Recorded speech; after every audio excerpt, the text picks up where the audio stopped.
Hello, everyone, and welcome to Listening to America with Clay Jenkinson. I'm Russ Eagle. I'm your guest host.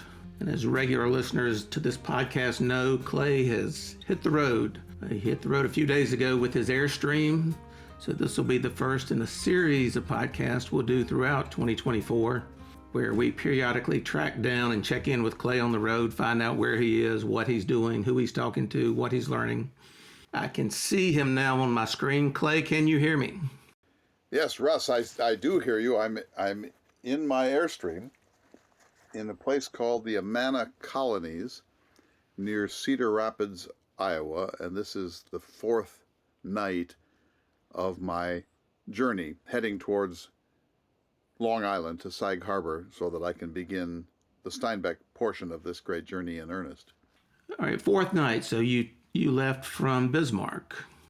I left from Bismarck Saturday, the 27th of April at 11:50 a.m., about an hour after I expected to go, but I was pretty pleased to get on the road in that way. It was still wintry. It was still winter, really, there.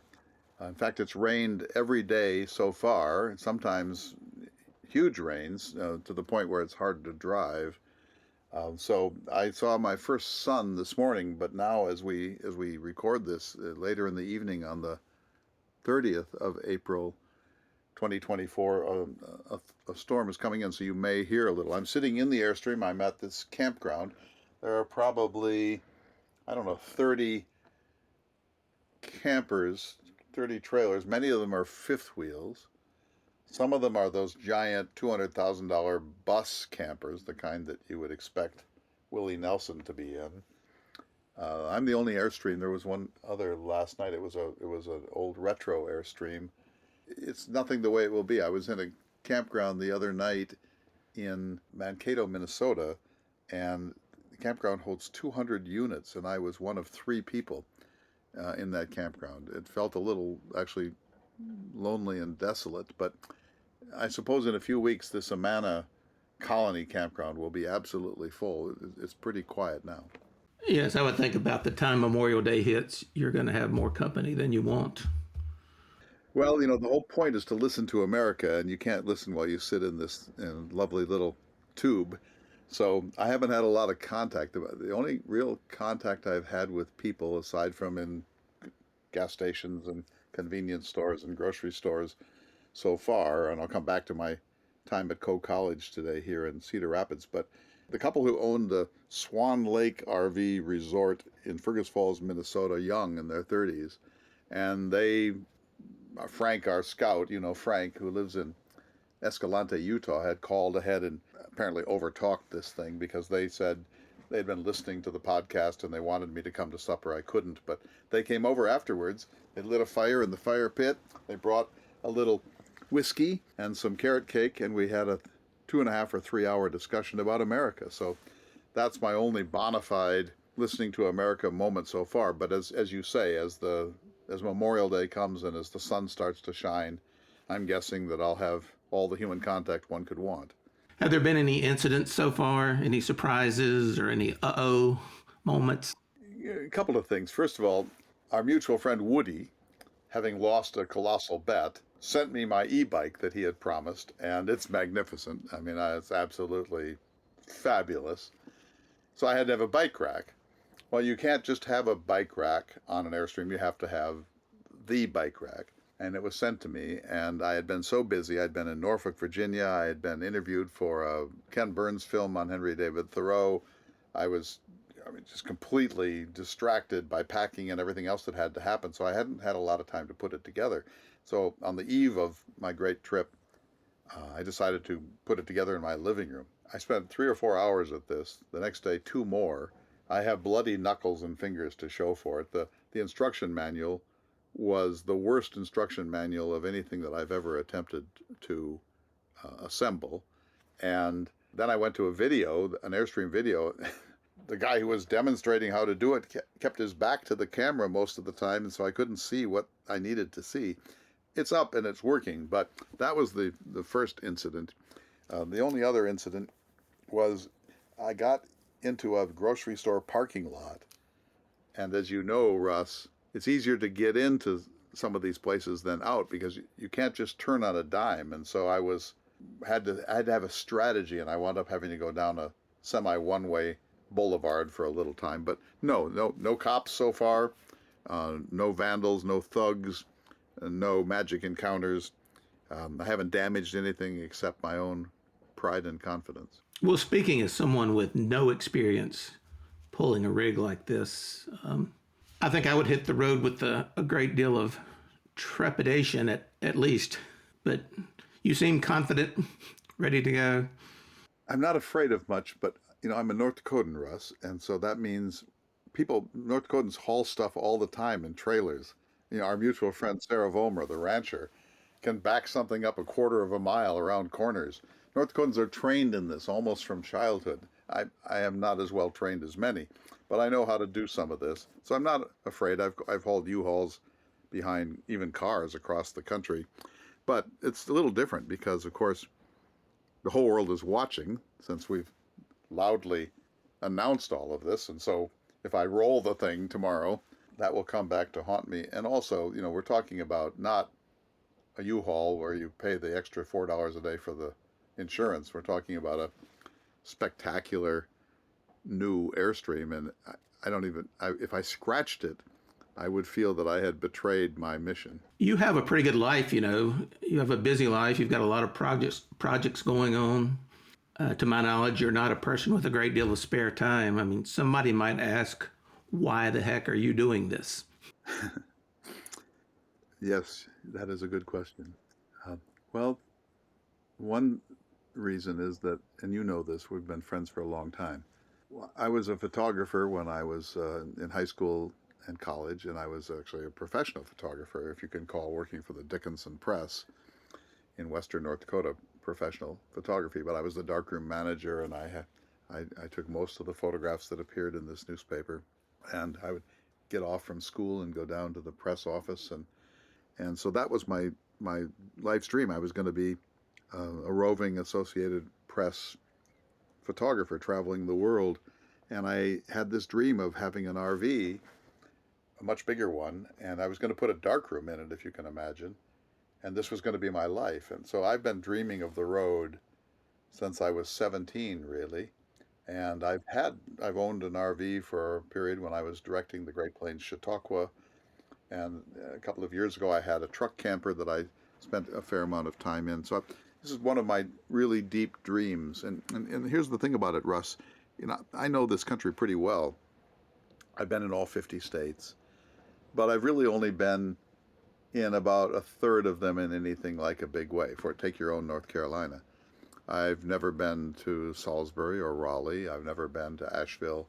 I've been to the Outer Banks, but I can't say that I know North Carolina or upstate New York. So it's really all discovery. So part of it is, this is in a way my last chance to really, really, really see what Steinbeck called this monster country. And I want to do that. This fulfills a really deep wanderlust kind of dream in my life. And I was talking to your niece, Becca Dragnet, who's an occasional host on this program, and she said, how do you work on the road? And I said, well, the only reason I can do this is that I learned to work on the road. If you can't work on the road, you can't travel, because, as you know, if you're going to produce a book, as you are, on Steinbeck's Cannery Row, that's hundreds and hundreds of hours sitting in front of a screen in a small room with your books around you. And it gets harder when you leave the comfort of that home office and that home library. So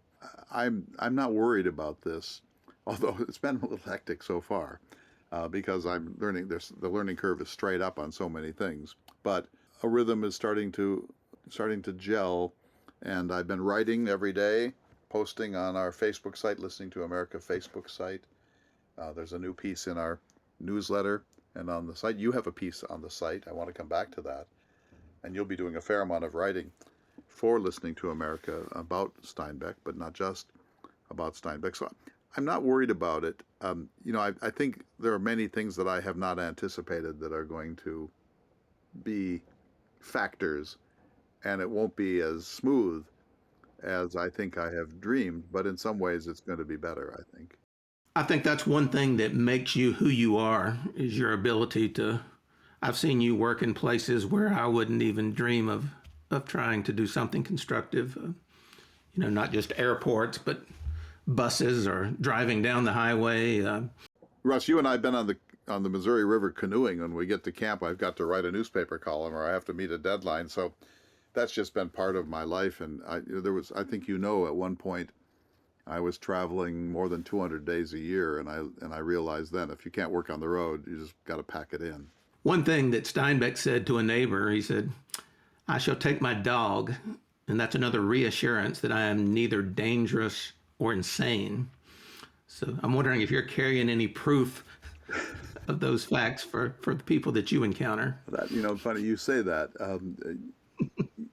It's a factor, so luckily in these campgrounds, even though I'm almost 70 years old, I'm often the youngest person by a fair amount. And these campgrounds, you've probably seen them. People roll in with their $200,000 RV. They spend about an hour leveling it, and then they get out their television antenna and get that oriented for a while, and then they watch Wheel of Fortune and go to bed at 8. And then when I get up at 7, they're already gone. They've already hit the trail. So it's a whole different rhythm. But yes, I mean, a dog is a disarming thing. And as you know, Steinbeck would release Charley, and Charley would go get into some kind of ruckus or trouble or bark or make friends or whatever. And after 20 minutes, Steinbeck would walk out and fetch the dog and then apologize, say, he's harmless. But as you know, then he would say, "Hey, later, why don't you stop over and I'll give you a cup of coffee." And so he used this to break into conversations, to break the awkwardness, and it worked. And my daughter did some dog sitting in New York City, and she said she was never treated better than during the periods when she was walking a dog in Central Park, that people automatically trust somebody who's walking a dog. And that is true. We need to take a short break, Clay. When we come back, maybe we can talk a little bit more about Steinbeck. This is Listening to America with Clay Jenkinson.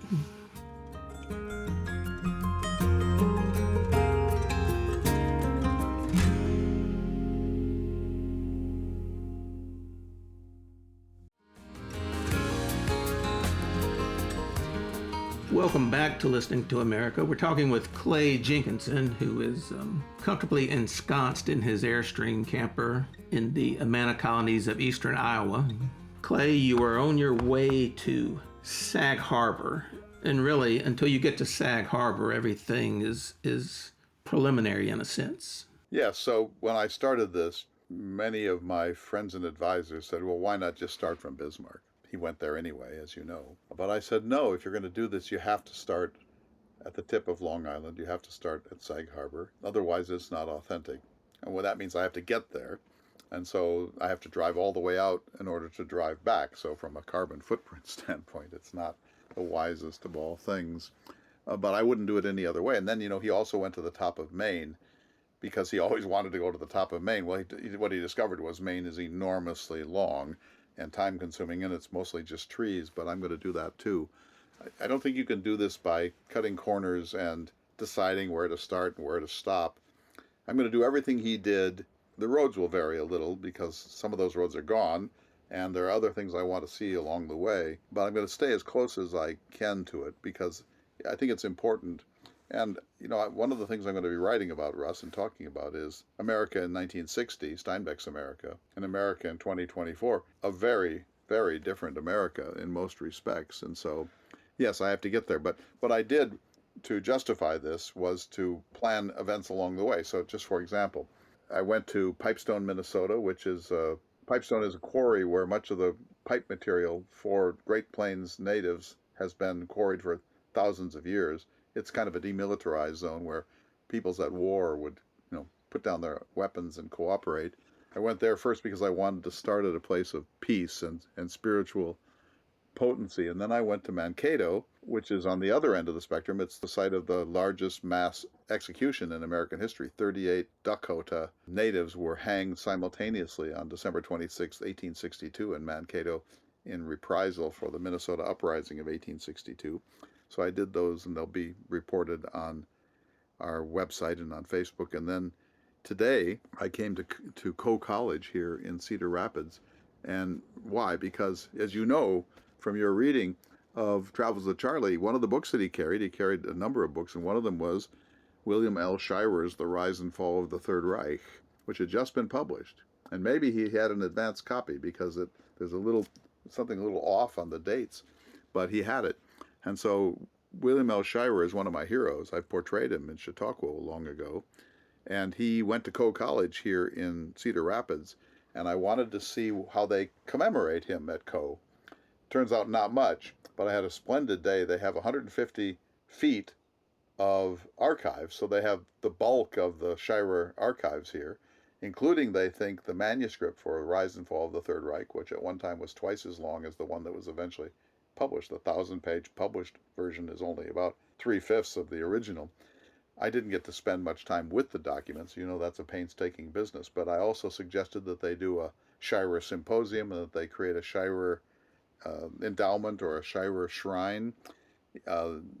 He wrote about this in his book, An American Journey, and it's a fabulous story. When he, not to go into great detail, but when he put in his application at all the English language newspapers in Paris and was turned down at every one, and was just about to give up his dream when he got a note under the door of his pension the night before he and his friend were going to go back to the U.S. and come back to Cedar Rapids and live a middle American life.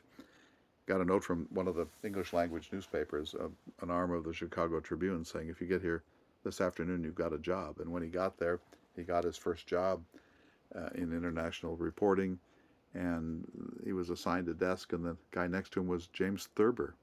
You know, he met James Joyce, he met Hemingway, he met Sinclair Lewis, he met F. Scott Fitzgerald, he met Gertrude Stein and Alice B. Toklas.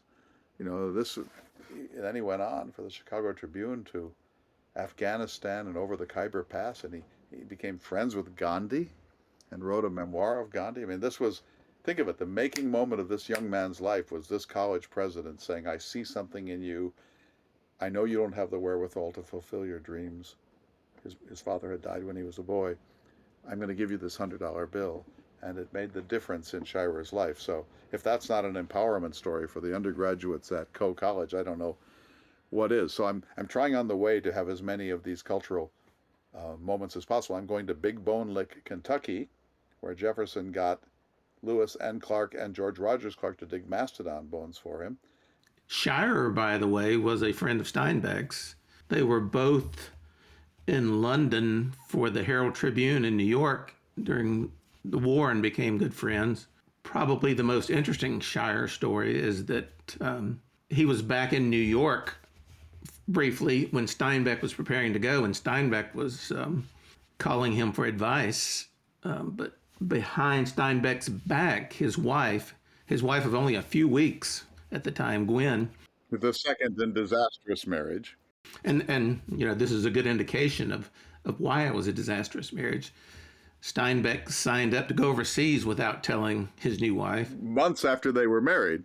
But behind Steinbeck's back, his wife contacted Shirer and asked him to convince Steinbeck not to go overseas. And Shirer told her that it would be good for him not only as a man, but as a writer.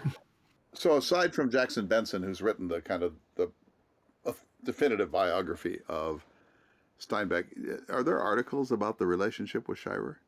I don't know of any. Russ is actually getting up in his desk and pulling a book off the shelf. This is why you want Russ as your host for programs about the great John Steinbeck. There is an outstanding biography of Steinbeck, it's called The War Years, 1939 to 1945. It's by the late British writer Roy Simons, who did some great work on Steinbeck. It has amazing detail, but I'm looking in the index, and there are only 2 references to Shirer. So I think you and I talked about this. So, Rise and Fall of the Third Reich was published in 1960. It made the whole difference in Shirer's life. He was almost bankrupt. He was about to give up. He produced this immense biography of Hitler, really, but also the Third Reich. And it became an international bestseller. He became a millionaire, and all of his troubles were, in some sense, over. Steinbeck has a copy of it, It feels like it's an advance copy to me. Not only were they friends, but Steinbeck's editor, Pat Kovici, was a well-connected book guy, and he liked to send Steinbeck books, including things like advance copies. So that's certainly plausible. So, Clay, how much of your trip is actually about Steinbeck? Good question, because as you know, I cast a wide net. I'm kind of a dilettante, and I'm fascinated by. Well, it won't really be about Steinbeck until I get to Sag Harbor. Then it'll be a lot about Steinbeck. You know, you've already written this piece for LT America about the motives, and so let's talk about that for a minute. In the first chapter, first couple of chapters of Travels with Charley, he explains why he's doing it, and your view is that it's not just to see America that he's sort of been neglecting for a long time, but there's a much more personal reason. Steinbeck, his wife, his third wife, Elaine, she had been a stage manager on Broadway. She was sort of ahead of her time as far as a woman doing that job back in the 40s, I guess it was. And so Steinbeck was always using stage metaphors.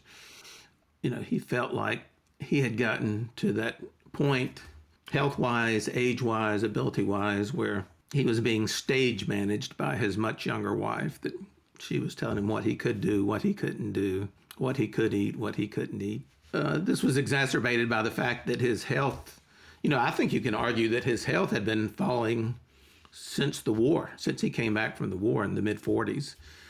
And then throughout the 50s, he had a series of mini strokes. At one point, he suffered a horrible fall off a balcony in New York that he's lucky to have survived. The balcony gave way under his, Right. It wasn't his fault, and he fell and it cracked his knee. Right.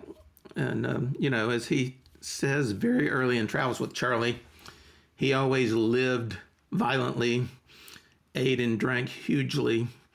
He was a heavy smoker. He was not an alcoholic, but he drank a lot. He was not in good health, and he knew it. And at the point, he was only 58.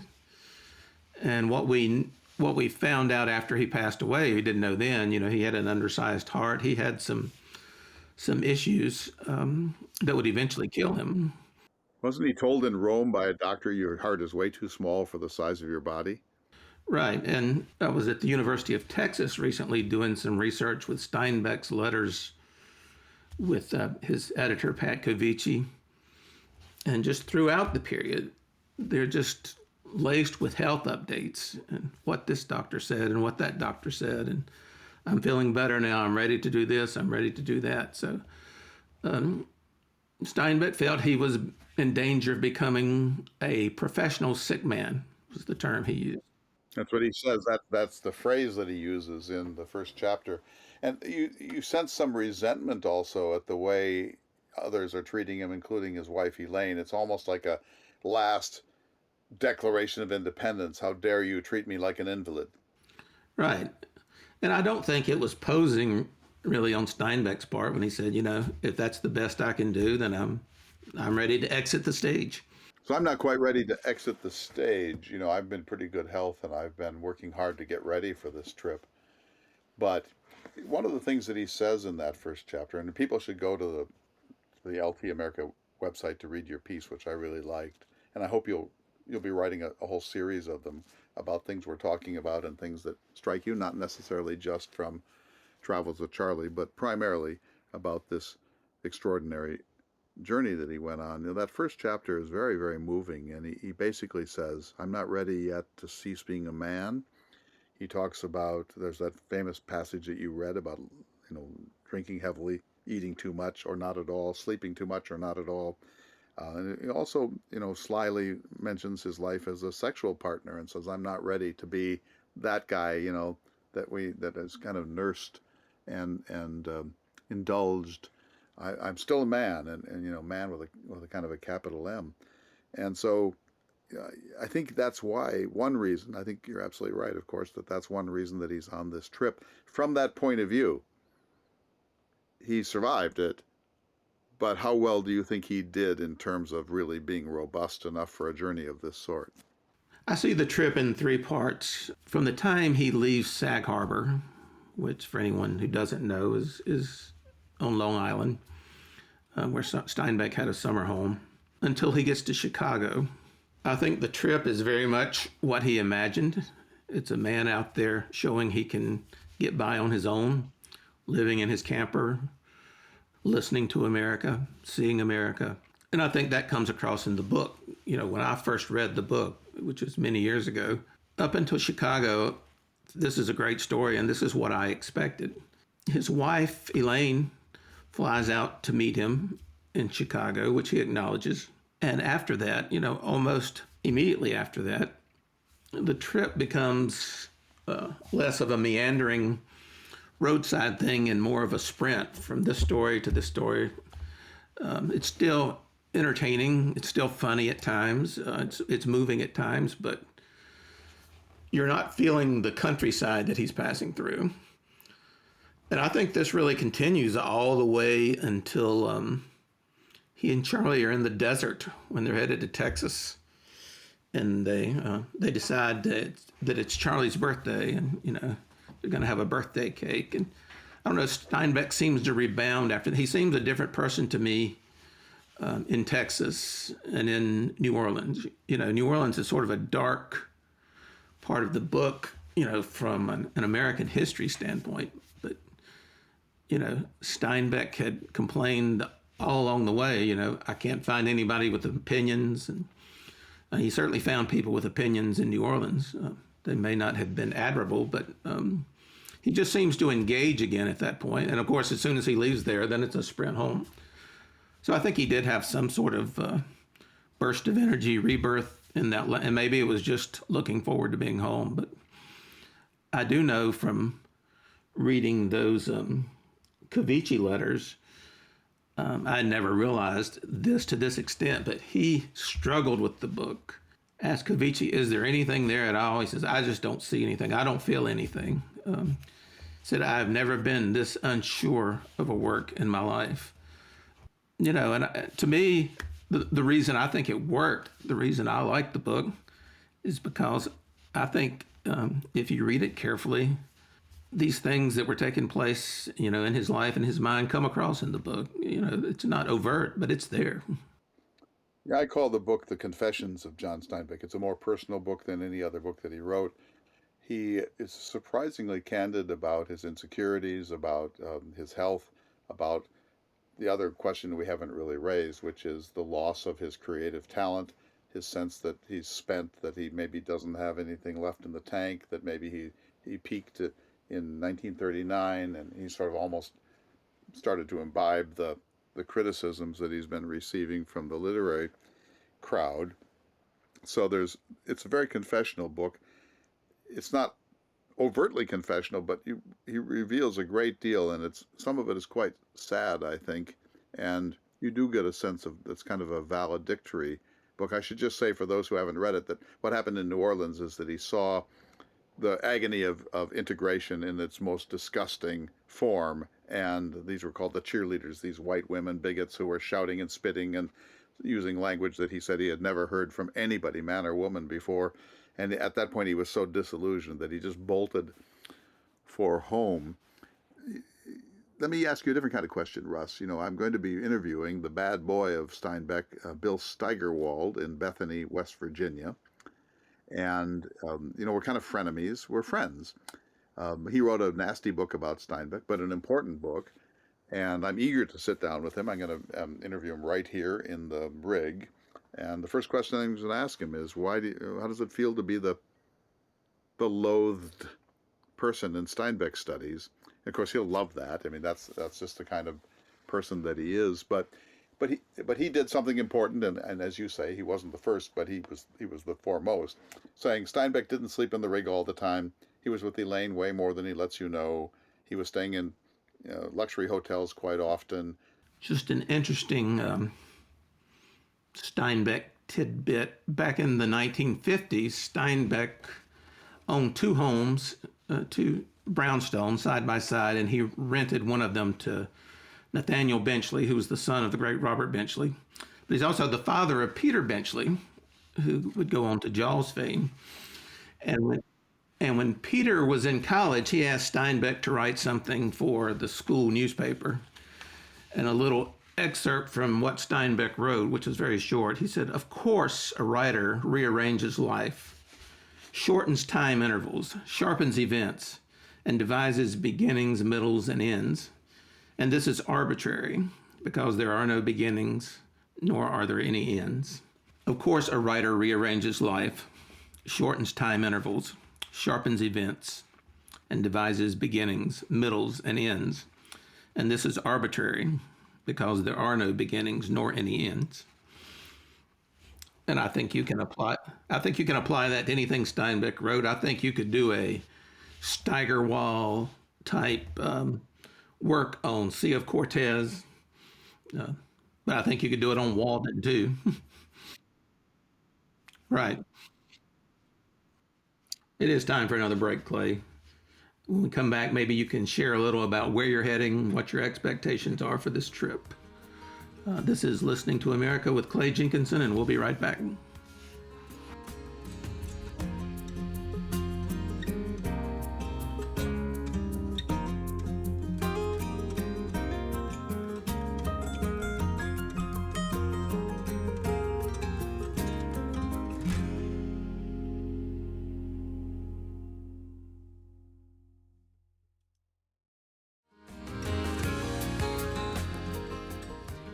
Welcome back to this last segment of Listening to America. Clay, you're going to be in that rig now for how many months? Well, I've been in for 4 days. One of our mutual friends who manages part of my world said, I'm good for about 10 days before I'll bail out, and that'll be the end of that. I don't think so. I'm having the greatest time, Russ.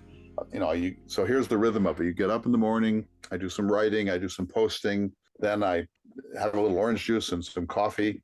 Mighty Missouri Coffee of Bismarck has supplied coffee for all of our Steinbeckian encounters. All right. Then I bottle up the rig, get on the road. But here's what I've learned that really will help us think about this. I'm going about 250 miles a day. That's 2 tanks of gas. You get about 200 miles, 180 miles per tank of gas. Luckily, gas is at $3.25 a gallon out here. That's not bad. That's very inexpensive. So by the time you stop, get gas a couple of times, and you go to the pharmacy or the store to get whatever it is you need, and then you check into the campground around 4. You're rushing a lot. You're spending a lot of the day just moving in order to keep up with the rhythm of this thing. So at times when Steinbeck left Elaine in Chicago and was trying to rush to see her in Seattle, the critics are right. I mean, he was sprinting across the Great Plains, and so how he had time for anything except moving is unclear to me. I'm guessing that that he really, I know this will sound more critical than I mean it to be, but in some sense he was faking it, that he was not seeing America. How could you? You're rushing from one point to the next. I think the ideal would be to go about 200 miles a day, and to every third day to spend 2 nights at a campground, so you get some time to do laundry and catch up with the writing and do maintenance and so on. I think even 250 miles a day is a pretty heavy travel schedule if you're really wanting to listen to America. And while you're out there, how can listeners to the podcast get involved?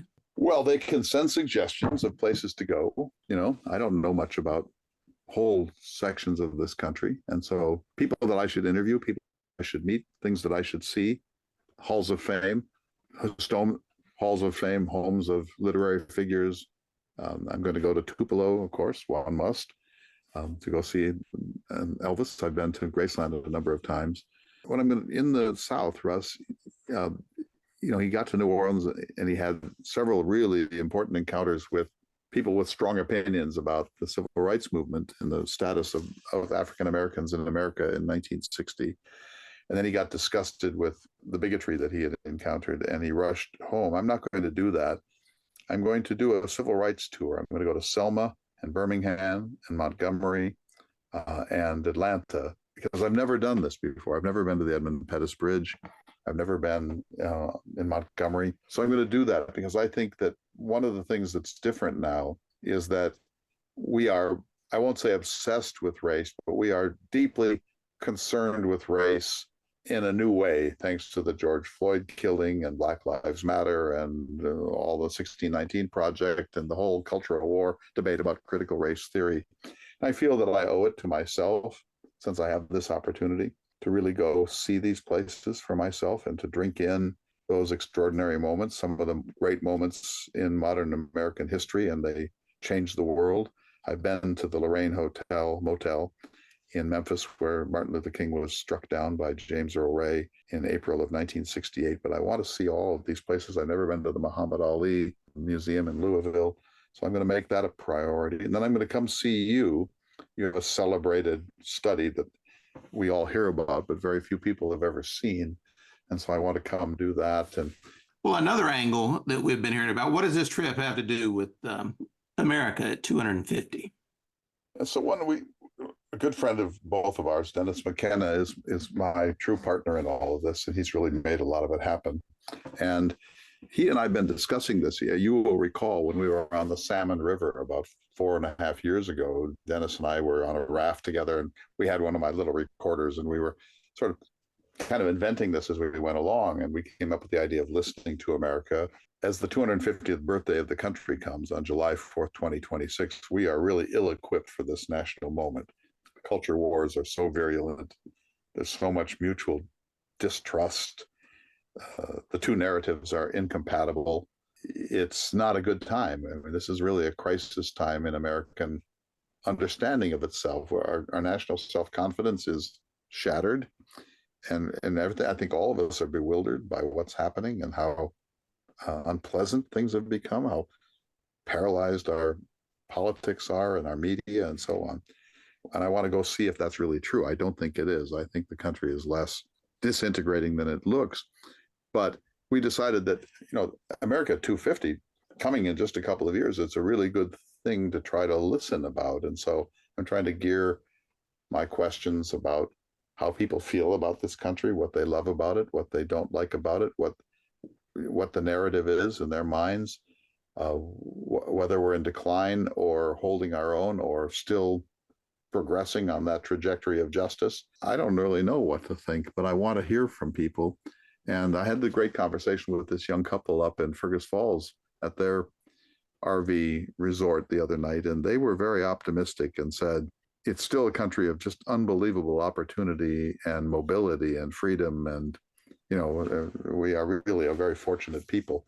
So I'm hoping that what I hear increases my hope and optimism. But I think that you can't let a holiday like this, America 250, go by without some serious national self-reflection and serious conversation about how we got here, how we're doing, where we're headed. And I think many people that I know and many listeners to our program have this concern. And so I want to see if I can be useful in some way in trying to discern the mood of the country and report it. I know you think about this a lot. I turned off my television on the 4th of February and haven't turned it on again. I do listen to a little satellite news every day as I travel, but not very much. I'm mostly listening to books. And by the way, I want to recommend very highly Doris Kearns Goodwin's new book, An Unfinished Love Story, about her relationship with her husband, Richard Goodwin, who was a great figure in the Great Society. In fact, he invented the phrase Great Society, and he wrote the War on Poverty speech, which is one of the great speeches of the 20th century. And so I'm going to be interviewing Richard Rhodes, who wrote the Making of the Atomic Bomb. We'll be doing 5 interviews. Joe Ellis has agreed to 5 on this question. A number of other historians are going to do that. And so I'm hoping that I can really hear something worth putting out there for our listeners, and so that I hope to help generate a conversation about this great theme. When this is all over, will there be a book coming from you about this trip? A book or books? I hope books. A couple of things. First of all, there will certainly be some book. I've already been writing. I write every day. I'm writing a personal journal, a kind of a semi-public journal, and then my posts. And my view is I've got a computer in front of me. My voice recorder is easily transcribed. We're living in the great time to try to record this. Think of how poor Steinbeck had to do it, without no possibility of tape recording anything. He had to reconstruct these things from memory. we're living in the best time ever in terms of electronic communication and recording the things that we want to record. And you and I will be doing, about 10 of these conversations as we go. And so there'll be a pretty strong paper trail or electronic trail after all of this.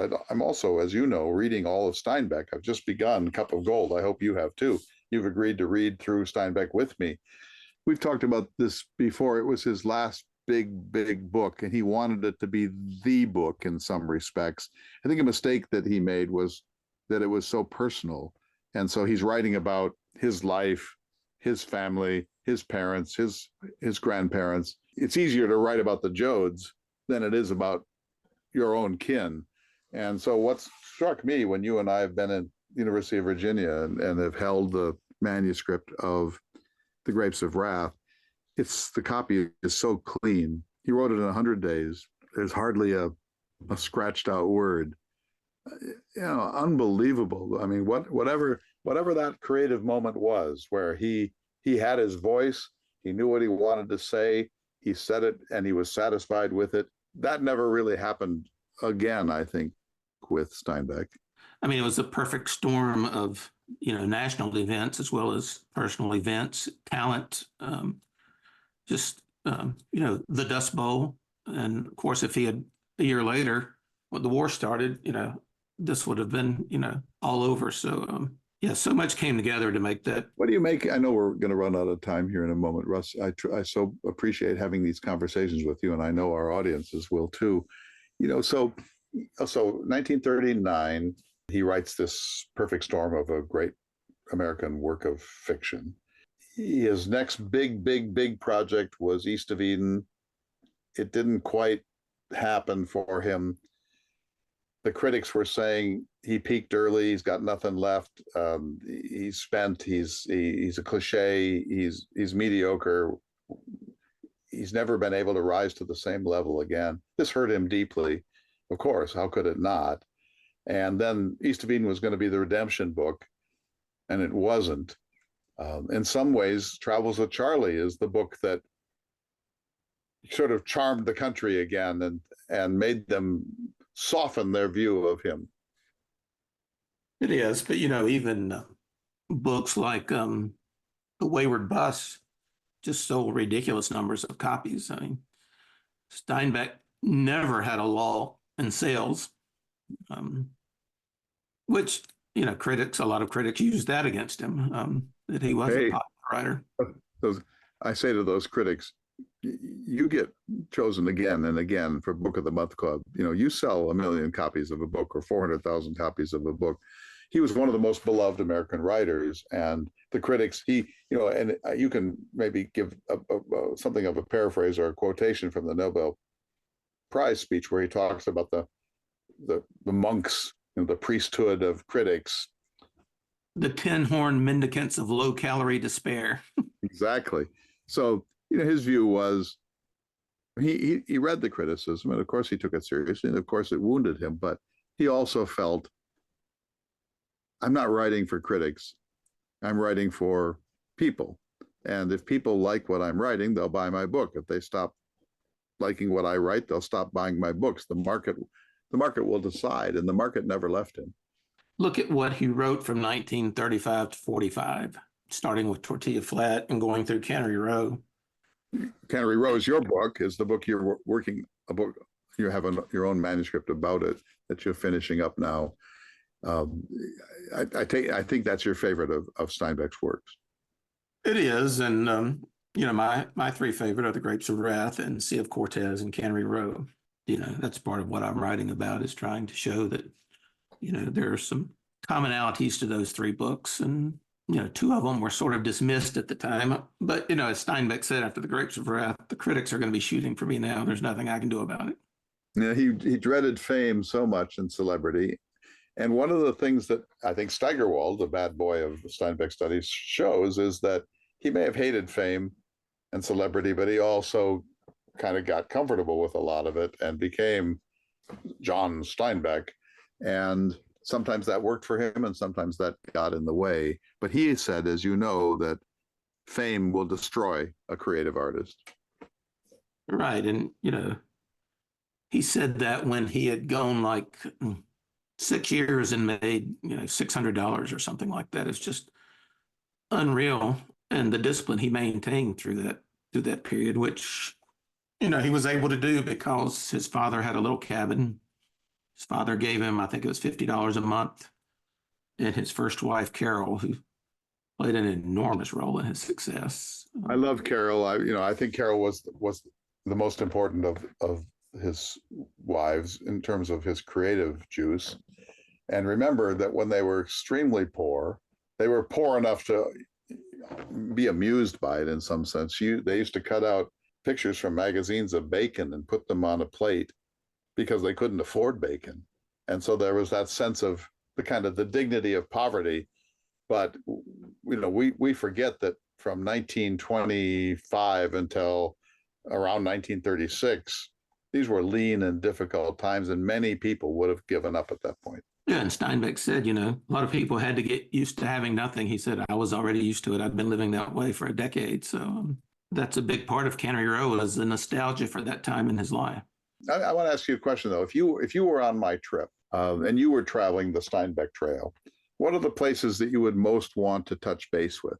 I think for me, Maine would be one of them, just because I love the writing that he did in Maine. And I've never been to Maine, so that would be another reason. I've pretty much done all the West Coast leg of the trip. So I don't know. I think, some of the interesting things along the way, there's some major Steinbeck archives at Stanford, at San Jose, and in Salinas, and in Texas, and in New York. So, to me, that would be an interesting angle to apply to the trip, to try to visit those places, because Steinbeck left a lot of tracks, as he said, and they're scattered all over the country. Yeah, it's a shame that his papers are so scattered, but at least the bulk of them are in these places, particularly San Jose and Stanford and Austin, where you were able to see the entire Steinbeck-Covici correspondence. I so envy that. I'm also going to be interviewing Jay Perini in Vermont, a biographer, William Suter in St. Paul, the most recent biographer, Robert DeMott in Athens, Ohio. He's not a biographer, but he's written splendidly. He's a great Steinbeck scholar. And then I'm going to, of course, try to get on Susan Schillinglaw's calendar in San Jose and in Monterey. So I want to interview the great Steinbeckians that are out there, and there are more coming, because a book is about to appear any month now of essays on travels of Charley. And so once that comes out, I'm very much going to want to read it immediately and track down those who have interesting insights about that journey. So that's part of it. You and I have been to a lot of these places. We've been to South Lake Tahoe, and we're going to go to Amarillo, to the ranch, we think. I've been working with a mutual friend of ours. It looks like that's going to happen. So my goal is to, by the time this is over, to have seen all of the major Steinbeck places. You don't have to see the Battle of the Little Bighorn. You don't have to see Seattle. You don't even have to see the Redwoods. But you have to see certain other places that are sort of waypoints on this great tour. And when you and I have been to those places, it's thrilling. It's thrilling just to be there. And I'm hoping that you'll be able to join me, not just virtually, but physically on some of this, because it matters to you at least as much as it matters to me. And that's part of the trip, is to try to see through Steinbeck's eyes a little bit, but knowing that a lot has changed since 1960. I mean, enormous social, economic, political, cultural changes from that time till this. And I think he would be bewildered by our world, don't you? Oh, I do. And it is fun to visit those places. And that is the one area where I give your friend Steigerwald credit. He did some great research.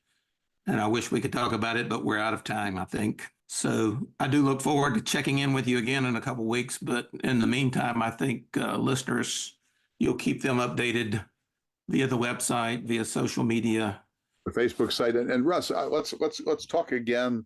Either if you come, you might come to some of the early stuff, but no matter what, let's talk when I get up into Maine and New England, that really special part, and we'll do a second talk there while I'll be underway for a few days in the actual footsteps of John Steinbeck. And then every couple of weeks we'll check in with each other. And I so appreciate your knowledge base that you bring to it and the insights that you offer to me and to everybody else in this. In the meantime, be reading. Wow, he's holding the books up. there's no contest here. You're going to lap me 50 times. No, I'm too busy training to hike up Wendover. The steps of Lewis and Clark in a few weeks. How many times will you have hiked up when you reach the top of Wendover this year? I think this will be my 10th time on the Lewis and Clark trip. Proving that nobody ever learns their lessons. Exactly. Safe travels, Clay. We'll see you all next week for another episode of Listening to America.